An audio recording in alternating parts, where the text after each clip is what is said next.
Bienvenido y quiero felicitarte por apartar este espacio para profundizar en la palabra de Dios. Ahora vas a escuchar un mensaje de la Iglesia Bautista Highview en español en Louisville, Kentucky, en Estados Unidos. Nosotros existimos para llevar a todas las personas a conocer y seguir a Jesús. Deseamos ser una iglesia bíblica, una iglesia cristocéntrica, centrada en el Evangelio, que tiene una predicación expositiva. ¿Qué es una predicación expositiva? Es aquella predicación que se enfoca en el texto bíblico, busca interpretarlo bien y aplicarlo legítimamente a la vida de las personas. Ahora, yo quiero invitarte a que no solo escuches la predicación expositiva, sino que tú seas un oyente expositivo, que seas un oyente que abre su Biblia, que busca en el texto, que trata de entender la Escritura y aplicarla a tu vida. Oramos que Dios bendiga su palabra y que tú puedas conocer más a Cristo.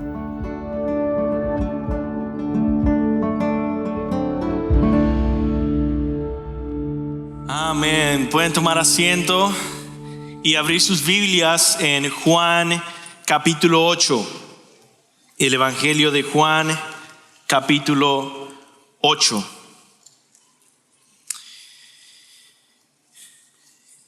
En el pasaje de hoy, nuestro Señor Jesucristo, frente a una mujer adúltera, condenada, a punto de ser apedreada, dice las palabras: yo tampoco te condeno.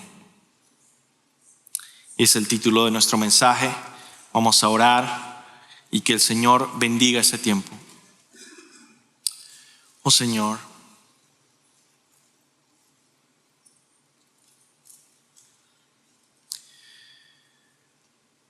olvidamos tanto quién eres, cómo es tu corazón. Como cristianos, como tus hijos, como discípulos, olvidamos que tu corazón es tan compasivo, tan amoroso, que no debemos temer en poder venir ante ti, Señor. Que tú nos recibes con brazos abiertos. Ayúdanos, Señor, a encontrarnos contigo, con tu compasión, en este texto, en el nombre de Jesús. Amén. Compasión. De eso es el mensaje de hoy, compasión.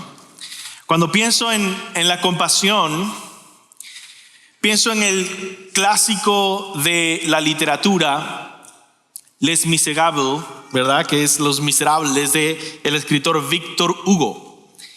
En esa obra, quizá han visto la película, quizá han visto el musical. En esta obra, el protagonista, Jean Valjean, soportó una sentencia de 19 años de prisión por robar pan para alimentar a los hijos hambrientos de su hermana e intentar escapar de la prisión. Él era un criminal que anhelaba un nuevo comienzo. Ya había pasado 19 años, ya había podido salir y ahora anhelaba una vida normal. Pero su historia criminal le hacía imposible conseguir trabajo. La gente no lo quería contratar. En medio de su desesperación de tratar de vivir una vida normal, pero no poder encontrar trabajo, no poder encontrar nada para lo cual construir un nuevo comienzo, un amable obispo de la iglesia le invita a pasar a su casa y a comer y a dormir ahí. Jean Valjean estaba muy agradecido y feliz de poder entrar ahí, ¿no? Poder estar en un lugar cómodo, poder comer comida rica, poder dormir. Pero pronto abusó de la confianza del obispo. En la noche, cuando ya todo estaba en silencio, él robó los cubiertos de plata que habían en esa casa y se fue de la casa. Ahora, al parecer, este ciclo criminal en su vida no iba a parar, ¿verdad? Continuaba y no terminaba para él. Pero algo sucedió. Mientras él se iba, la policía lo encontró. Lo atrapó y descubrió que tenía cubiertos robados. Ellos sabían qué tipo de cubiertos eran y eran los del obispo. Así que llevaron a Jean Valjean otra vez a la casa del obispo, apresado, diciendo: hey, aquí encontramos al ladrón que se llevó tus cubiertos. Pero el obispo, movido a compasión, no lo condenó, sino que trajo en sus manos un gran y costoso candelabro de plata y le dijo: oye, ¿por qué no te llevaste también este candelabro? ¿Verdad? Se me olvidó, tómalo, es tuyo. Y de esa manera los policías, le quitaron los cargos a Jean Valjean y él ahora podía ser un hombre libre, pero no sería el mismo hombre. Algo había cambiado en él. La compasión tan grande que el obispo le había mostrado transformó el corazón de Jean Valjean.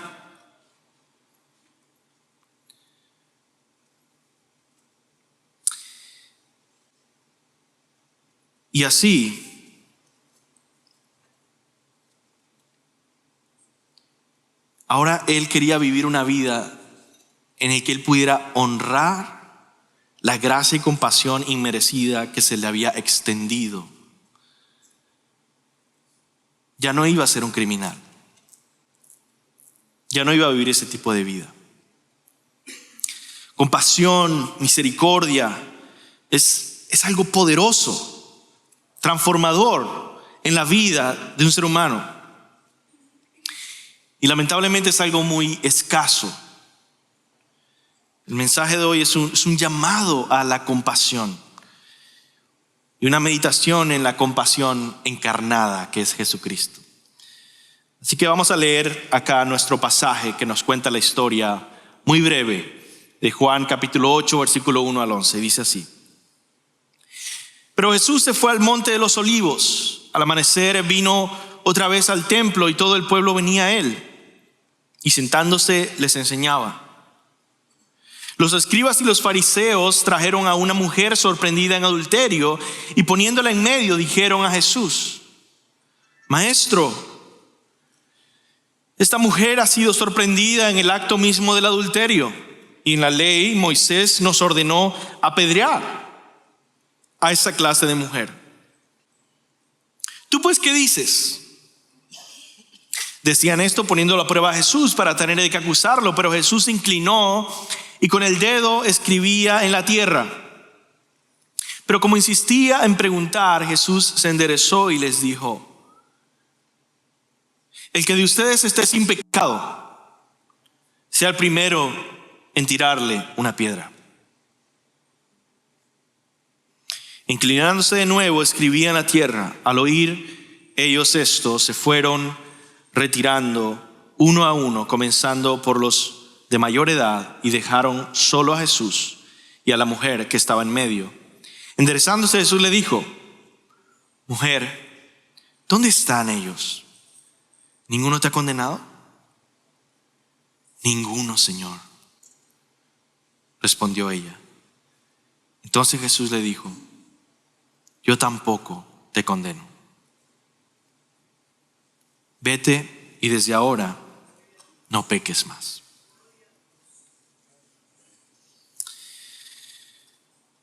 Esta poderoso mensaje, esta poderosa historia, este texto, altamente controversial en los estudios académicos de la Biblia, ¿verdad? Pero que la gran mayoría de los académicos están de acuerdo en que sea lo que sea que pase con este texto, este evento sucedió, pasó en la vida real y fue altamente valorado y preservado desde los primeros siglos.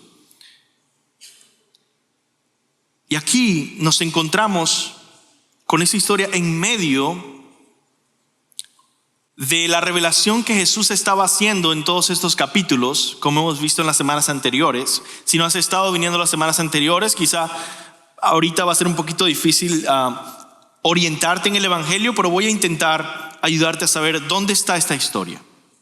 Recordemos que desde el capítulo 6 hemos visto que Jesús se está revelando a las multitudes como el Dios de Israel, ¿verdad? El Dios que sacó a Israel de Egipto en el Éxodo. Primero Jesús se revela de esta manera viniendo en la Pascua. La Pascua celebra los eventos de Éxodo y Él multiplica los panes como Dios proveyó pan del cielo, maná, ¿verdad? En el desierto después de liberar a Egipto. Así Jesús viene y multiplica a la multitud, miles y miles de personas, estos panes milagrosamente. Después lo vemos atravesando las aguas a pie milagrosamente, lo cual los recuerda otra vez y los lleva a la tierra, los recuerda como el Dios de Israel, el Dios del Éxodo había hecho pasar a su pueblo por en medio del Mar Rojo. Y luego en el capítulo 6 se proclama, Jesús claramente proclama que Él es el pan del cielo. Y Él dice, yo soy el maná que Dios proveyó en el desierto. Yo soy el pan del cielo. Y en el capítulo 7, en el siguiente capítulo que fue la semana pasada, Él ahora se identifica como la roca que estaba en el desierto, de la que brota agua para que beban todo el que tenía sed y pudiera tener vida. Y Jesús era la roca.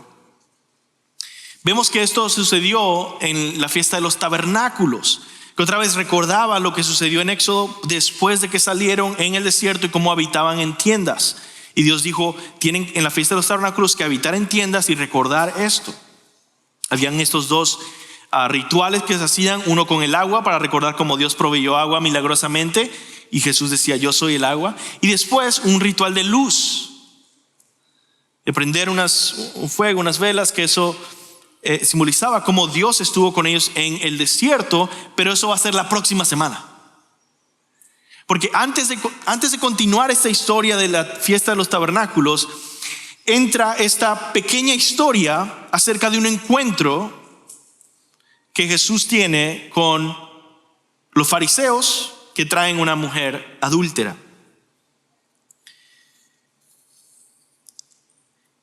Y esto tiene sentido porque Jesús ha estado revelándose como este Dios que ha venido a salvar a su pueblo de sus pecados. Él no ha venido a traer agua o a traer pan. Esas son metáforas para hablar de la necesidad de salvación que tienen los pecadores. Y en esta pequeña historia se ilustra perfectamente la misión de Jesús. ¿Qué vino a ser Dios encarnado en Jerusalén? ¿Qué vino a ser Dios encarnado acá en Israel en el primer siglo? Bueno, se podría resumir con las propias palabras de Jesús. Lucas 19:10 dice, porque el Hijo del Hombre ha venido a buscar y a salvar lo que se había perdido. O en Lucas 5:32 dice, no he venido a llamar a los justos, sino a pecadores al arrepentimiento.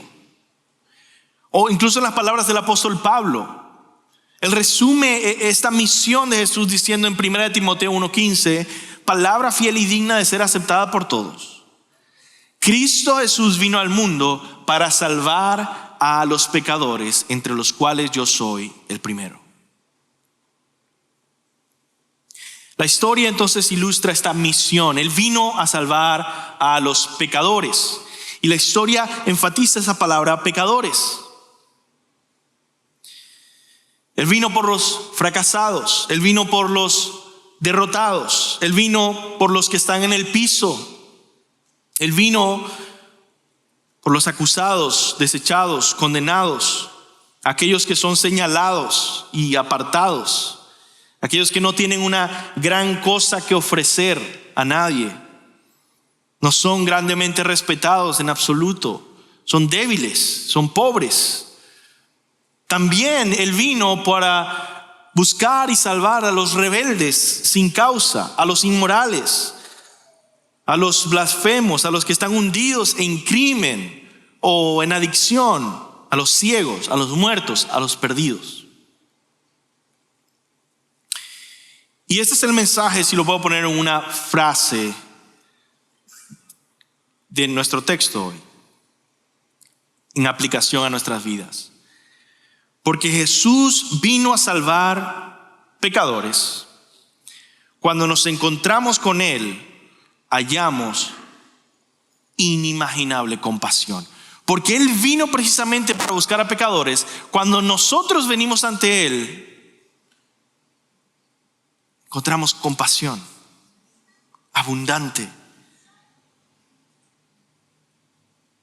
increíble. ¿Por qué? Porque Él vino para salvar pecadores. Cuando venimos ante el Dios Santo de Israel, el juez justo, que es el Hijo de Dios encarnado, nos encontramos con Jesús de Nazaret, que dice: yo tampoco te condeno.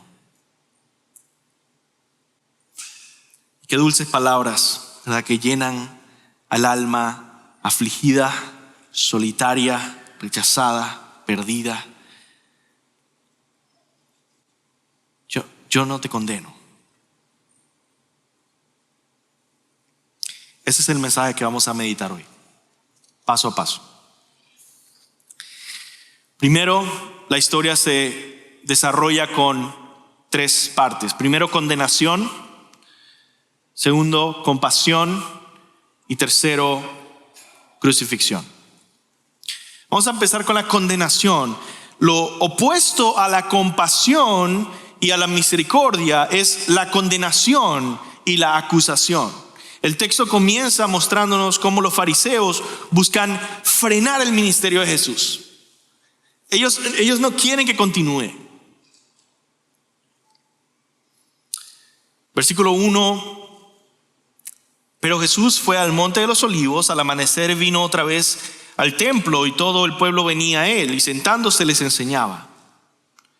Los escribas y los fariseos trajeron a una mujer sorprendida en adulterio, y poniéndola en medio,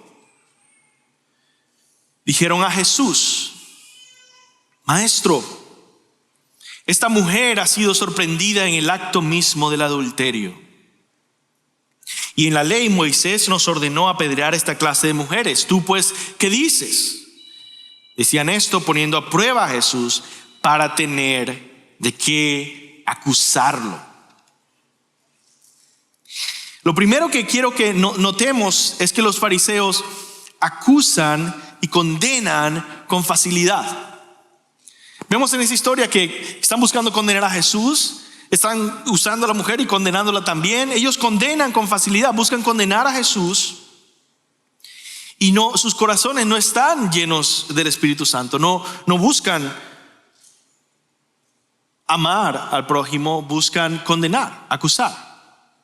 Se olvidaron lo que el profeta Oseas, capítulo 6, versículo 6, dice de parte de Dios: misericordia quiero y no sacrificios, conocimiento de Dios y no holocaustos.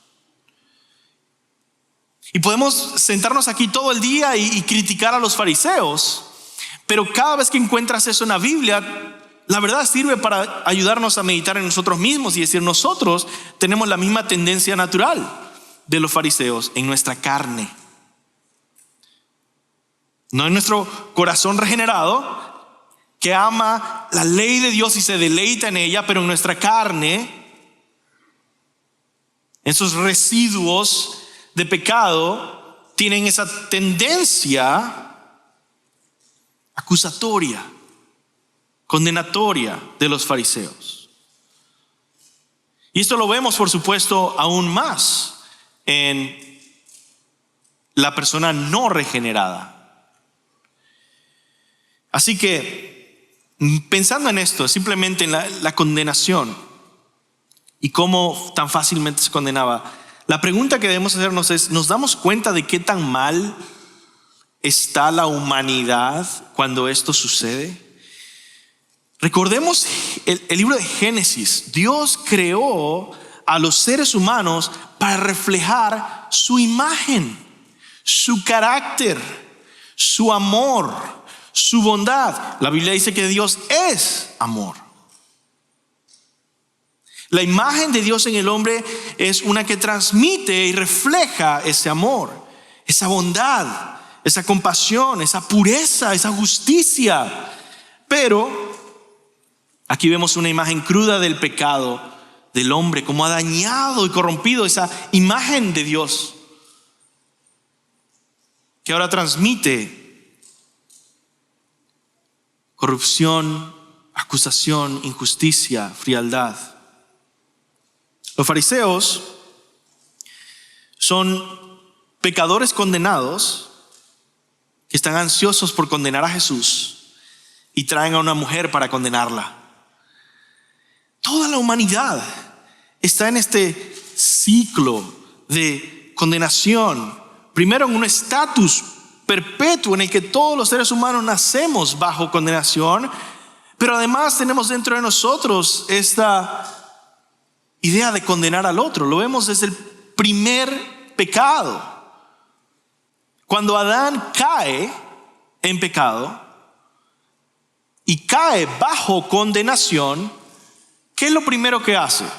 Sino condenar a Eva y decir, fue ella, y acusarla.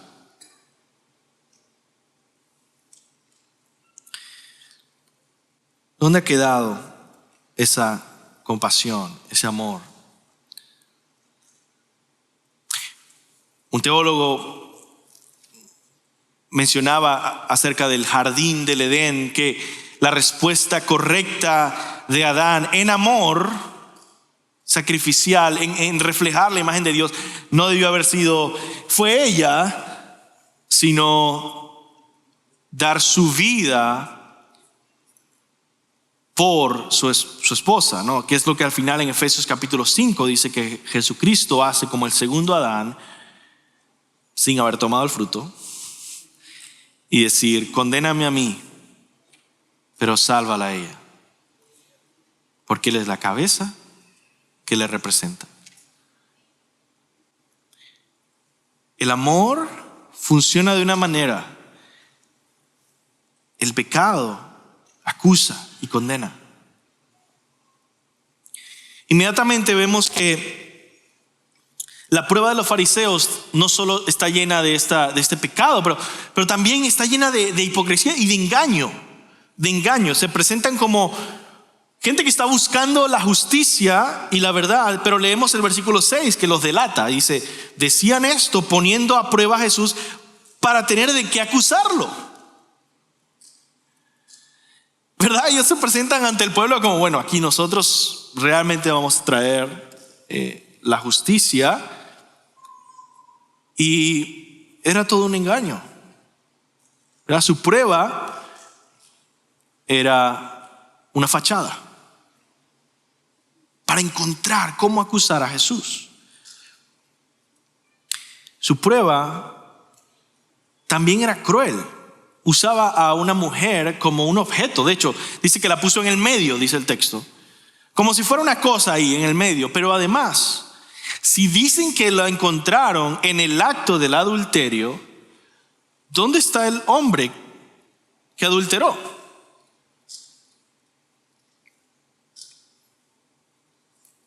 Con él no tenemos un problema, vamos a traer a la mujer. Alguien débil, alguien que podamos condenar, alguien que podamos usar y poner ahí para nuestros propósitos. La verdad, les digo algo, los propósitos de ellos ni siquiera eran matar a la mujer.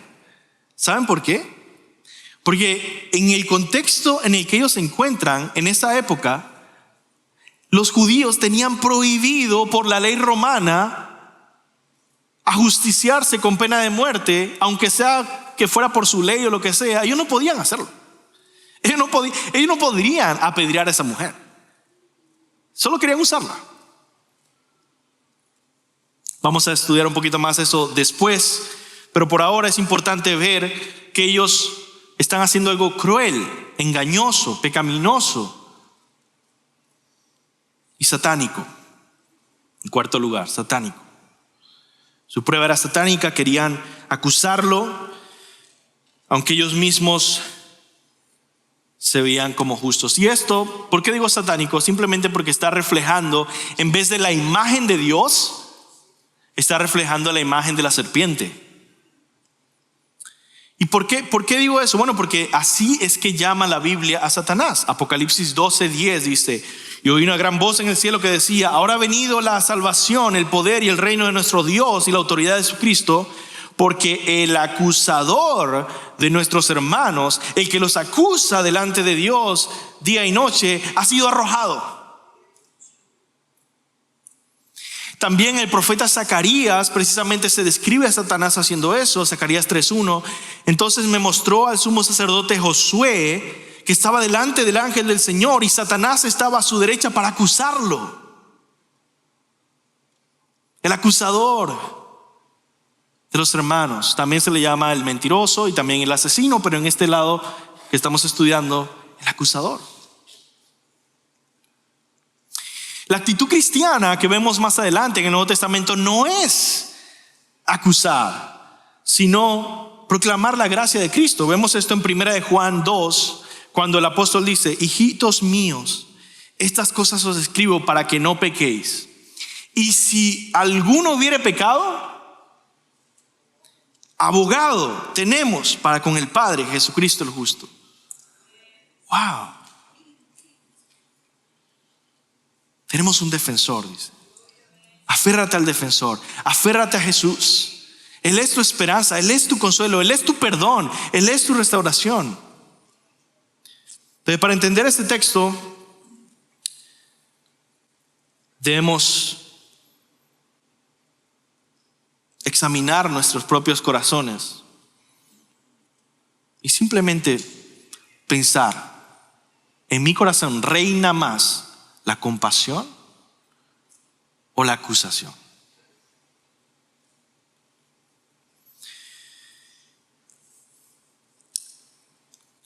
Vamos a terminar este punto volviendo a lo que les dije de la ley romana. Porque si no entendemos esto, no entendemos lo que están tramando los fariseos hacer con Jesús. ¿Sí? ¿Por qué pusieron esta idea? ¿No? Qué raro, ¿no? ¿Qué importa si Jesús dice una cosa u otra cosa? Importa. Importa. Vamos a ver por qué importa, para terminar este punto. Ya que los romanos tenían prohibido a los judíos aplicar la pena de muerte por sus propias manos, ellos presentan a esta mujer y dicen: la ley de Moisés dice que la apedreemos. Y en público ponen a Jesús en una encrucijada. Si Jesús dice que la apedreen y la maten, los romanos lo iban a apresar como asesino. Si Jesús decía que no la apedreen, los fariseos podían desacreditarlo diciendo: ven, enseña a desobedecer la ley de Moisés. Entonces, Jesús, ¿qué dices? ¿Qué hacemos con esta mujer? ¿La matamos y vas preso con los romanos? ¿O dices que no la apedremos y te desacreditamos como el falso profeta que va en contra de la ley de Moisés? ¿Qué podía hacer Jesús? ¿Qué respondería? El que de ustedes esté sin pecado sea el primero en tirarle una piedra.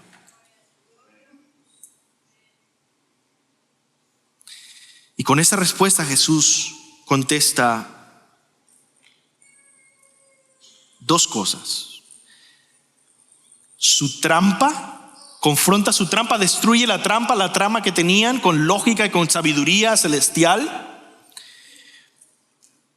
pero también confronta sus corazones, que condenaban y acusaban, y los confronta con amor y compasión. Está yendo a su mente y a su corazón, a su lógica y a su actitud. Y eso nos lleva al segundo punto. Lo que encontramos en esta historia, en segundo lugar, es compasión. Versículo 5 dice: en la ley Moisés nos ordenó apedrear a esta clase de mujeres. ¿Tú pues qué dices?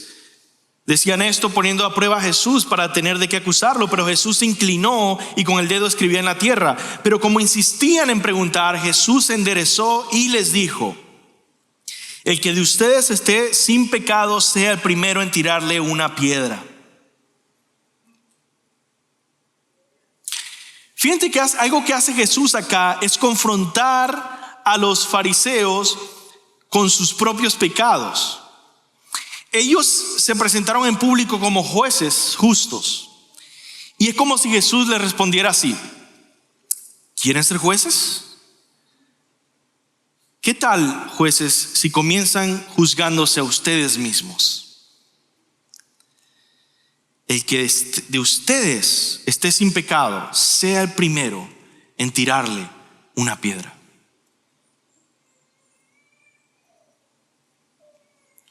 ¿Cuántas veces hemos sido como fariseos, ¿verdad? Perdemos el sentido de la compasión cuando olvidamos que nosotros mismos somos pecadores. Jesús les está recordando esto. Ustedes son pecadores.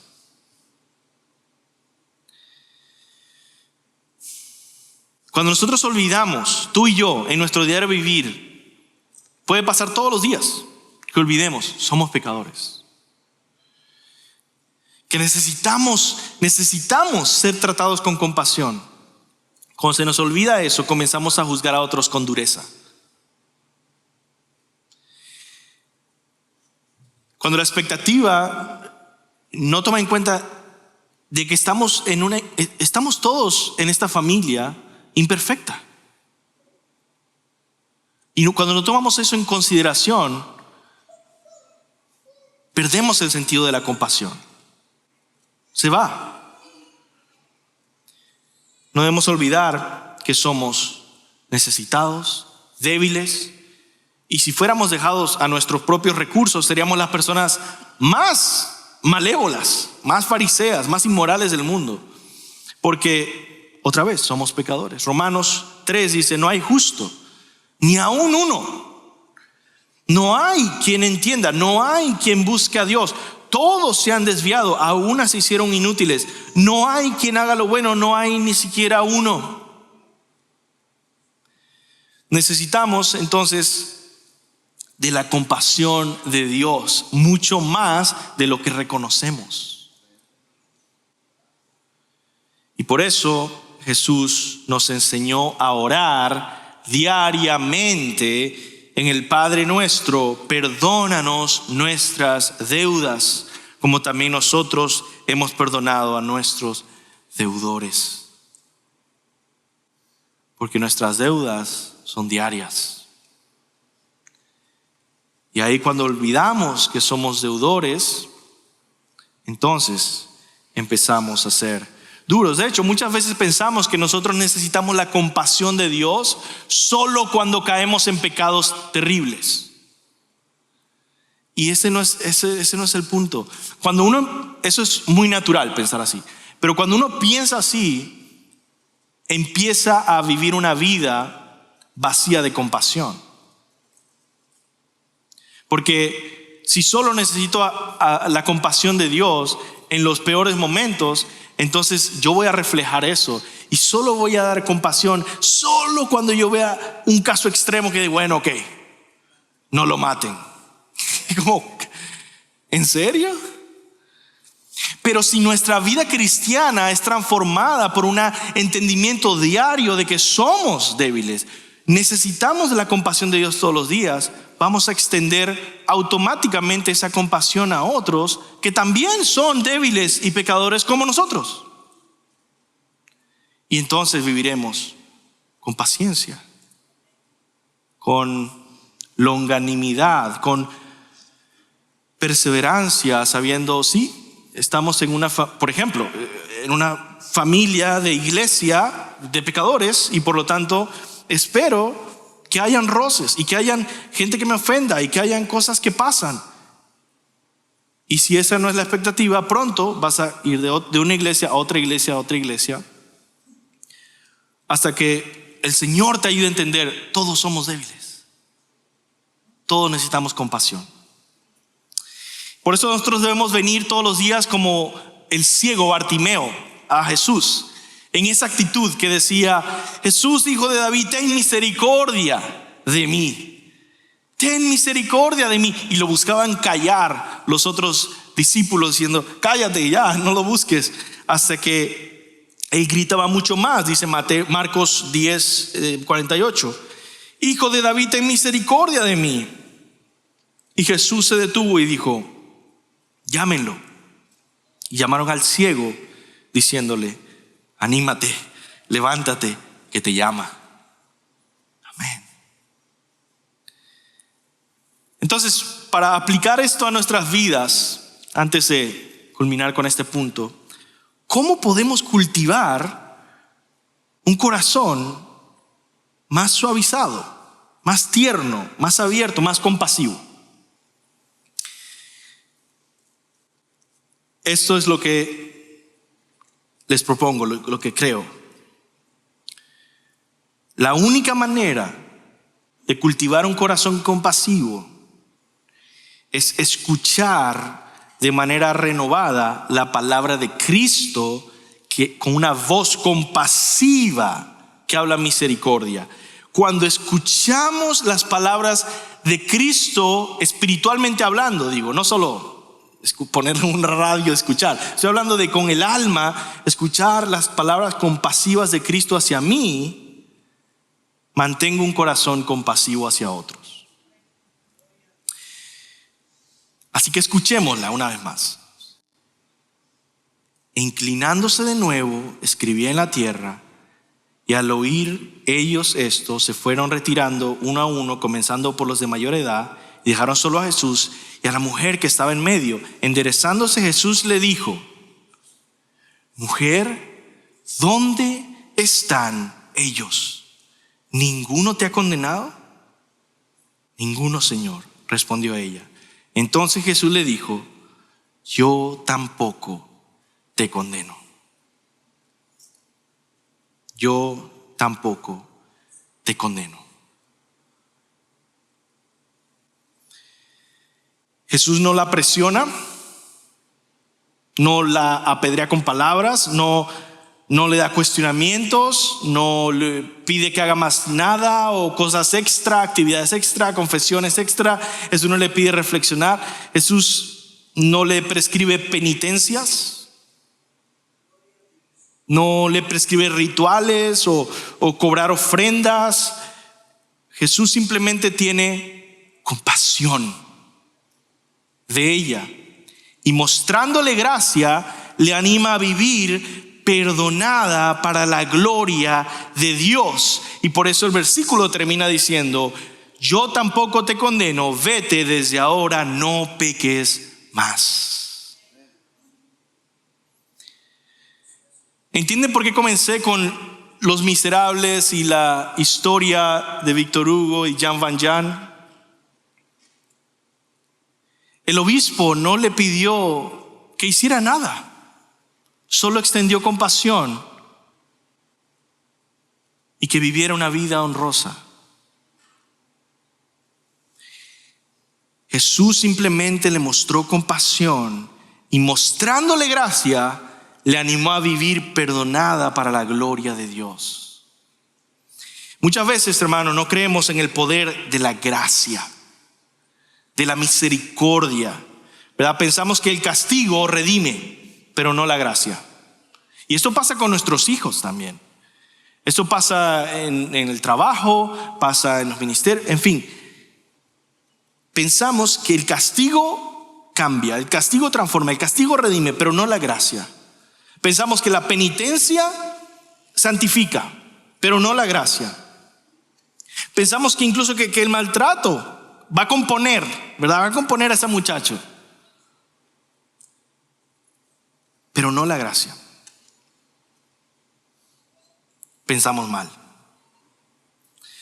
Jesús santifica con su palabra llena de gracia. Padre, santifícalos en tu verdad, tu palabra es verdad. Jesús dice, yo tampoco te condeno. Vete, desde ahora no peques más. Y él se fue. Ahora esa es la misma gracia con la que Jesús cambió la vida de otras personas. Recordemos la historia de un paralítico en Mateo 9. Le trajeron un paralítico echado en una camilla. Jesús, viendo la fe de ellos, dijo al paralítico, anímate, hijo, tus pecados te son perdonados. Y esta es la misma gracia que transformó la vida de Zaqueo. Leemos en Lucas 19 una historia de este hombre judío que en su amor por el dinero hacía corrupción y robaba el dinero de los pobres incluso. ¿Qué pasó con ese hombre? Jesús mostró su salvación, su gracia y su vida cambió. Voy a leerle su historia rápidamente. Habiendo entrado Jesús en Jericó, Lucas 19, iba pasando por la ciudad. Y sucedió que un varón llamado Zaqueo, que era jefe de los publicanos y rico, procuraba ver quién era Jesús, pero no podía a causa de la multitud, pues era pequeño de estatura, chaparro. Y corriendo delante subió a un árbol sicómoro para verle, porque había de pasar por allí. Cuando Jesús llegó a aquel lugar, mirando hacia arriba, le vio y le dijo, Zaqueo, date prisa, desciende, porque hoy es necesario que pose en tu casa. Entonces él descendió a prisa y le recibió con gozo. Al ver esto, todos murmuraban diciendo que había entrado a posar con un hombre pecador. Entonces Zaqueo, puesto en pie, qué compasión del Señor. Este hombre es un corrupto, político, ladrón, abusador de los pobres. Y dice, qué compasión de Jesús, qué misericordia. Voy a pasar un tiempo contigo. Al ver esto, todos murmuraban diciendo esto. Y versículo 8, entonces Zaqueo, puesto en pie, dijo al Señor, he aquí, Señor, la mitad de mis bienes doy a los pobres, y si en algo he defraudado a alguno, se lo devuelvo cuadruplicado. Jesús le dijo, hoy ha venido la salvación a esta casa, por cuanto él también es hijo de Abraham, porque el Hijo del Hombre vino a buscar y a salvar lo que se había perdido. Esa compasión de Jesús es la que sostiene nuestras vidas. Esa compasión de Jesús es la que sostiene mi vida. Cuando miro al cielo y recuerdo, oh Señor, tú tienes compasión. Los versículos que más animan mi vida, en toda mi vida cristiana, han sido aquellos versículos que reconocen, por ejemplo, un salmo que dice, Dios sabe que somos polvo. Yo dice, gracias Señor, tú sabes que necesito tu compasión. O el Salmo 27 que dice, aunque mi padre y mi madre me dejaren, con todo Jehová me recogerá. Enséñame, oh Jehová, tu camino y guíame por senda recta a causa de mis enemigos. No me entregues a la voluntad de mis enemigos, porque serán levantados contra mí testigos falsos y los que respiran crueldad. Los salmos constantemente nos ayudan a recordar la relación de un hijo de Dios, un creyente, con Dios como su Padre, como su Dios, su Salvador. Y un himno que me llena el corazón, uno de mis himnos favoritos, precisamente nos ayuda a reflejar esto, que es ante el trono celestial. Si usted no lo conoce, escríbalo y escúchelo durante la semana. Hay una parte que dice así: al sentir condenación, al ver al cielo, encontraré el inocente que murió, y por su muerte el Salvador ya mi pecado perdonó. Esa es la dulce compasión que tú necesitas escuchar hoy y en tus momentos más difíciles. Como esa mujer adúltera que no le quedaba nada, todos le habían dado la espalda, ya era tachada como una inmoral, desechada, pero escuchó las palabras compasivas de Jesús que decían: yo tampoco te condeno. Ahora, debemos terminar yendo a la cruz. Hemos visto la condenación, la compasión y terminamos con la crucifixión. ¿Cómo puede ser posible, hermanos, que Jesús, siendo el Dios santo de Israel, pueda mostrar tal compasión para con nosotros los pecadores? A veces damos por sentado esto como si para Dios fuera fácil. De hecho, he escuchado muchas veces esta frase en varios países de personas que se acercan y dicen: no, claro, Dios me tiene que perdonar porque así es Dios. Como si la naturaleza de Dios es perdonar y por lo tanto todo lo que yo hago mal, Él me perdona porque Él es Dios. Lo que pierde de vista es que Dios es justo y santo y puro y no va a dejar sin condenación la maldad, el pecado, el crimen.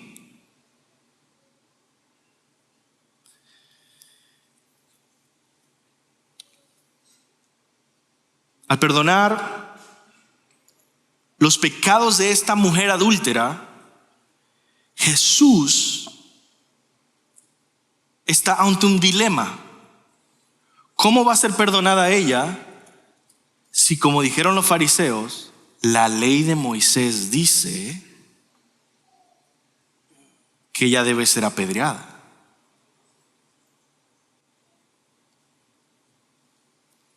Que ella debe morir por su pecado.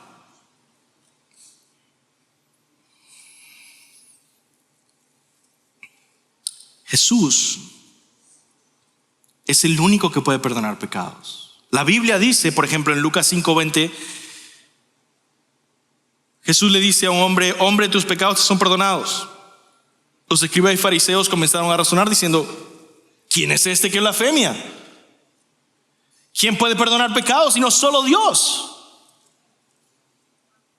Conociendo Jesús su pensamiento, le respondió: ¿por qué razonan en sus corazones? ¿Qué es más fácil decir, tus pecados te son perdonados, o decir, levántate y anda? Pues para que sepan, el Hijo del Hombre tiene autoridad en la tierra para perdonar pecados. Si tú en algún momento dudas que Jesús puede perdonarte, recuerda este versículo. Jesús tiene la autoridad para perdonarte. Pero la pregunta que queremos responder aquí es ¿cómo? Porque Jesús tiene que pagar ese precio por ese pecado. Números 14:18 dice: el Señor es lento para la ira, abundante en misericordia y perdona la iniquidad y la transgresión, pero de ninguna manera tendrá por inocente al culpable. Si eres culpable, no te puede tratar como inocente, pero va a perdonar a los pecadores, a los culpables. Entonces, ¿cuál es? O perdonas a los pecadores o condenas a los pecadores. Y es precisamente esto lo que trae lo que se llama el gran dilema. ¿Cómo puede Jesús perdonar a la mujer adúltera si ella debe morir según la ley de Dios? Paul Washer lo escribe de esta manera en su pequeño libro sobre el Evangelio. El gran dilema es este: si el juez de toda la tierra tratara con nosotros en base a su justicia, ¿no debería condenarnos a todos? Esta pregunta nos lleva a más grande dilema religioso y filosófico. ¿Cómo puede Dios ser justo y perdonar a los que justamente deberían ser condenados? ¿Cómo puede Dios ser santo y hacerse amigo de los malvados? Proverbios 17:15 dice que el que justifica lo impío es abominación al Señor. Entonces, ¿cómo puede el Señor justificar a los impíos y seguir siendo justo? El gran dilema es este: ¿cómo puede Jesús perdonar a la mujer adúltera si ella debe morir según la ley de Dios? Y no solo hablando de la mujer adúltera, pero hablando de ti. Si la paga del pecado es muerte, ¿cómo puede Jesús perdonarte a ti si la ley nos condena a la muerte? Jesús es Dios muriendo en la cruz para satisfacer su justicia mientras perdona a los pecadores. Logra las dos cosas: cumplir las demandas de la ley que dicen que tú debes morir, que dicen que la adúltera debe morir. Él cumple las demandas de la ley porque Él muere en su lugar. Y tiene la autoridad para extender el perdón y decir: yo no te condeno. Levántate y ve y no peques más. Jesús llevó la condenación en la cruz para que la condena no recayera sobre esta mujer adúltera, ni sobre ti, ni sobre mí. Juan 3:17 dice: porque Dios no envió a su Hijo al mundo para juzgar al mundo, sino para que el mundo sea salvo por Él. Así, la mujer no murió apedreada, pero la ley de Dios tampoco quedó sin cumplirse, porque Jesús murió en la cruz. Aquí aprendemos entonces, hermanos, esta lección sobre la compasión. Nos encontramos con las palabras de Jesús y ellas nos deben llevar a reflexionar cómo Dios trata con los pecadores. Pero también, mientras creemos esto de manera fresca, cómo nosotros debemos tratar unos con otros como pecadores. Pero finalmente aprendemos, y espero que te ayude para esta semana, para tu mes, para tu vida, las cosas que están pasando. Aprendemos esto, que podemos, como cristianos, podemos acercarnos a Jesús. No, debemos acercarnos a Jesús, porque Él nos recibe con absoluta compasión. Y lo hace porque Él murió en la cruz para poder recibirnos diciendo: yo tampoco te condeno. Fue una compasión costosa la que Él está extendiendo a tu vida.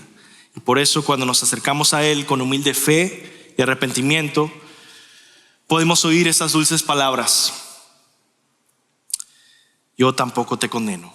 Vete y desde ahora no peques más.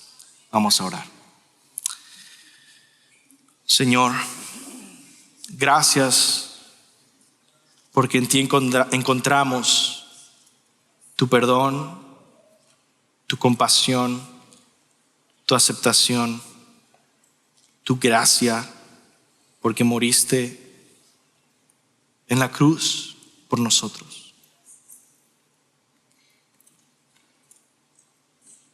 Que todos los corazones que han escuchado tu palabra hoy puedan recibir con suavidad y apertura tu compasión, diciendo: yo no te condeno. No peques más. Y que nuestras vidas puedan reflejar una transformación que tu gracia ha hecho en nosotros. Te lo pido en el nombre de Jesús. Amén.